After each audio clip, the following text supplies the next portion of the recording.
வீட்டுல கரையாம படிச்சிருக்கோம். தெரியுமா உங்களுக்கு? எப்படி கல்லூரி தெரியுமா உங்களுக்கு? நீங்க பேசக்கூடாது, ஸ்டூடெண்ட்ஸ் பேசக்கூடாது, பேசக்கூடாது. பேசினா அர்த்தமே இல்ல. நல்லா கேளுங்க. நீங்க பேசிட்டீங்கன்னா அவங்களுக்கு அர்த்தம் எல்லாம் போயிடும். அம்மா பிள்ளைய கிடைக்கிற மாதிரி இருக்கிற நீங்க கிடைக்கிற மாதிரி ஆகி போச்சு. கேட்க வர அம்மா வாங்கிடும், வாய பொத்து அப்படின்னு அந்த அம்மா ஆஃப் ஆயிடும். ஏன் பிள்ளைய கிடைக்கிற? என்கிட்ட பேச விடு. நாளில் மாந்தி இருந்தால் அவங்க வீட்டுல கரையா கண்டிப்பா பிடிக்கீங்க. அவன் சிங்கப்பூரா இருக்கும், லண்டனா இருக்கட்டும், எந்த நாடா இருக்கட்டும், சவால் விடுறேன். நாள்ல மாந்தி இருந்தா பரிகாரம் இருக்கா? இல்ல. ஏன் இல்ல? மாந்திக்கு பரிகாரமே கிடையாதுங்க. தெரியுமா? சும்மா சொல்றோம் சிவலங்கனுக்கு போகலாம்.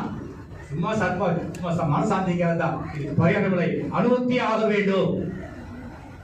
அதுக்கடுத்து கேன்சர் தெரியுமா? கேன்சர், கேன்சருக்கும் மாந்திக்கும் நெருங்கிய சம்பந்தம் உண்டு. தெரியுமா? உங்களுக்கு எல்லாருக்குமே என்ன இப்படி இருக்கீங்க? கேன்சருக்கும் மாந்திக்கும் கரையாம்புத்து கேள்விப்பட்டிருக்கீங்களா? எப்படி தெரியுமா? கேன்சர் கேள்விப்பட்டீங்களா?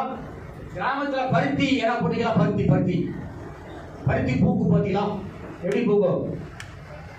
சூப்பரா பூக்கும், வெள்ளை பூக்கும். அதே மாதிரிதான் கேன்சர் அப்படியே விரியும். மாந்தி எப்படி? அந்த கரையான் எப்படி வருது? கொஞ்சம் அள்ளதான் வருது, அல்லது அப்படியே இப்படி வரும். அதான் மாந்திக்கும் கரையானுக்கும் நெருங்கி சம்பந்தம் போட்டு வீட்டுக்கும் மாந்திக்கும் பரிகாரம் கிடையாது. ரெண்டாவது இன்னொன்னு டக்குன்னு சொல்லிடாதீங்க, மாட்டிக்கிறீங்க. எப்ப சொல்லணும்? எப்ப சொல்லணும்?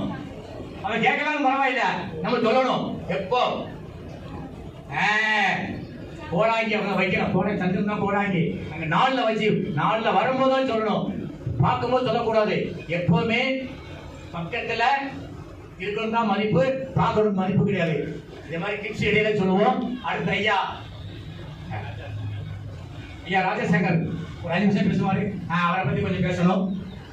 நல்ல நண்பர். அவங்க மனைவி வந்து என்னுடைய ஃபேன்.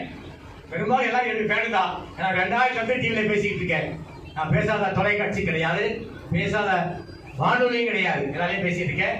ஐயா பேசுவாரு. இவர் எப்படின்னா அந்த கிளாஸ் எடுப்பாரு, கிளாஸ் எடுப்பாரு. நானே அட்டன் பண்ணிருக்கேன். அதுவும் ஃப்ரீ கிளாஸ் தான், காசு கிடையாது. அந்த எடுக்கிற விதம் ரொம்ப ஒரு வித்தியாசமா இருக்கும். அதே மண்ணில பதியமா இருக்கும். இன்னைக்கு அவரு இன்னைக்கு கிளாஸ் வச்சிருப்பாரு நினைக்கிறேன். டெய்லி ஃப்ரீயா கிளாஸ் எடுக்கிறாரு, நல்ல சிறப்பா எடுக்கிறாரு.